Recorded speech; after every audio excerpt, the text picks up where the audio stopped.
महाराष्ट्र की विधानसभा इन दिनों चर्चा का विषय बनी हुई है। और चर्चा का विषय इसलिए कि वहाँ यानी कि महाराष्ट्र में आए दिन जो राजनीतिक उठापटक हो रही है वो किसी से छिपी नहीं है। और यह सीधे शब्दों में मैं कहूँ कि राजनीति का खुला खेल, असली खेल या गंदा वाला खेल जो महाराष्ट्र में हो रहा है वो किसी से छिपा नहीं, सब लोग उसको देख रहे हैं। और वहाँ की जो सरकार है वो ये पता नहीं चलता कि वहाँ कब किसकी सरकार बन जाए और कब किसकी सरकार गिर जाए।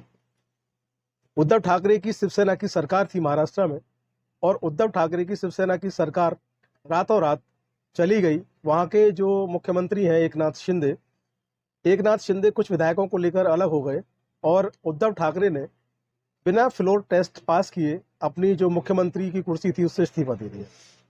उसके बाद वो सुप्रीम कोर्ट गए तो सुप्रीम कोर्ट ने उनसे खुले शब्दों में कहा, चूंकि आपने फ्लोर टेस्ट पास नहीं किया इसलिए आपकी मुख्यमंत्री की कुर्सी तो हम वापस नहीं ला सकते।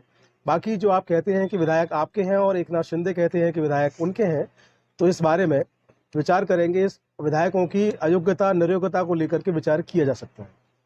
अभी ताजा मामले में एक नेता है शिवसेना के, सुनील प्रभु, उन्होंने सुप्रीम कोर्ट में एक याचिका दाखिल की थी जिसमें उन्होंने महाराष्ट्र विधानसभा के जो विधायक हैं उनकी जो अयोग्यता है उस पर सवाल उठाया। इस मामले की सुनवाई जो है सुप्रीम कोर्ट की 3 जजेस की बेंच कर रही है, जिसको देश के सीजीआई जो है श्रीमान टी वाई चंद्रचूड़ साहब वो इसको लीड कर रहे हैं। वो भी इस बेंच में है, 3 जजेस की बेंच में, वो उसको लीड कर रहे हैं।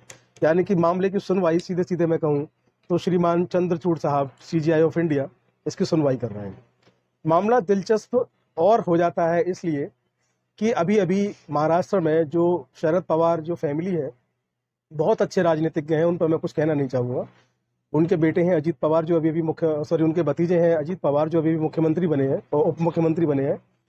अजीत पवार को अभी अभी डिप्टी चीफ मिनिस्टर बनाया गया महाराष्ट्र में, जबकि वो अपनी ख्वाहिश जता चुके हैं कि मैं मुख्यमंत्री बनना चाहता हूँ। ऐसे में तमाम मुश्किलें जो वहाँ के मुख्यमंत्री हैं उनके सामने खड़ी हो रही हैं। राजनीतिक रूप से भी उनको बहुत चीज़ों का सामना करना पड़ रहा है, क्योंकि भाजपा जो है शरद पवार के जो भतीजे हैं अजीत पवार साहब, उनका साथ लेकर मजबूत स्थिति में आई है, क्योंकि अजीत पवार साहब एक मजबूत मराठा चेहरा है।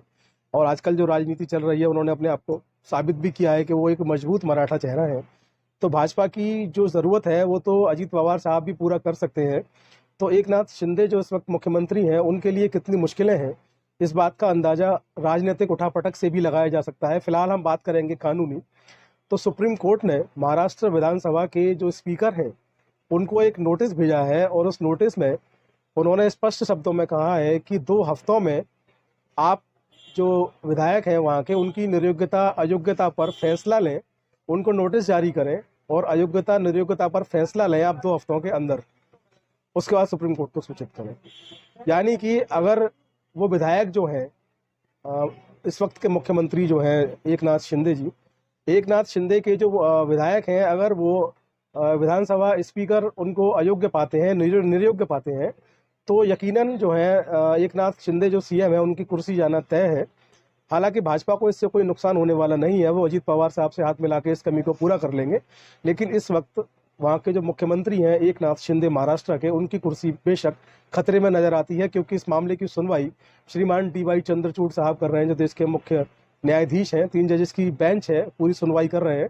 और उनका नोटिस भेजना महाराष्ट्र विधानसभा स्पीकर को और ये कहना कि 2 हफ्ते में आप रिपोर्ट दें, 2 हफ्ते में आप विधायकों को नोटिस दें और आप तय करें उनकी निरयोग्यता क्या है, अगर वो अयोग्य हैं तो सूचित करें, तो मामला बड़ा संजीदा होने वाला है। खैर, मामला जो भी रहेगा उसके बारे में आपको अपडेट करते रहेंगे। आप बने रहें चौधरी लीगल एसोसिएट पर।